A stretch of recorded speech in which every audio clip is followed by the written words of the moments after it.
வணக்கம் ஃப்ரெண்ட்ஸ். வெங்காய சட்னி, கார சட்னி எல்லாருக்கும் தெரிஞ்ச தமிழ்நாட்டுக்கு ஒரு ஃபேமஸான சட்னி தாங்க இது.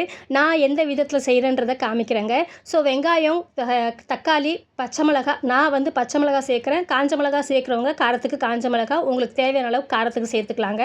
பூண்டு வேண்டியவங்க சேர்த்துக்கலாம், வேண்டாதவங்க தவிர்க்கலாங்க.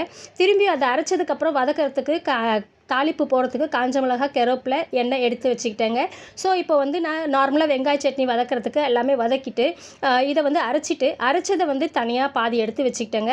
அது ஒரு விதமாக இருக்குது. இப்போ இன்னொரு விதம் ரெண்டாவது வந்து பார்த்திங்கன்னா, கடாயில் எண்ணெய் விட்டுட்டு கடுகு, ஜீரகம் போனதுக்கப்புறம் காஞ்ச மிளகா, கருவேப்பிலை சேர்த்துட்டு மஞ்சள் தூள், மிளகாத்தூள், பெருங்காயம் சேர்த்து இந்த வெங்காய சட்னி அரைச்சி வச்சதை அதில் உள்ளே விடுறேங்க. வெங்காய சட்னி வந்து கொரகொரன்னு அரைச்சா போதும். அது ஒரு ருசியும் நல்லாயிருக்கும், துவையலுக்கு ஏற்ற மாதிரி ஒரு டேஸ்ட்டும் இருக்குங்க. ஸோ அது வந்து நீங்கள் இட்லி, தோசை எல்லாத்துக்குமே யூஸ் பண்ணிக்கலாம். இதுக்கு வந்து பதம் பார்த்திங்கன்னா வந்து கொஞ்சம் எண்ணெய் விட்டு வரதாங்க பதம்.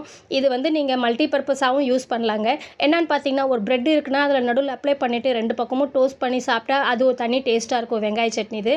அதே மாதிரி பச்சையை அரைச்சி எடுத்து வச்சுருக்கோம் இல்லைங்களா, அது கூட வந்து உருளைக்கிழங்கு வேக வச்சு ஒரு கிரேவி மாதிரி அந்த சட்னியை யூஸ் பண்ணிக்கலாங்க. ஸோ இந்த மாதிரி வெங்காய சட்னி வந்து நான் வதக்கி வச்சதை எடுத்து 2 நாள் வச்சு கூட சாப்பிட்லாங்க.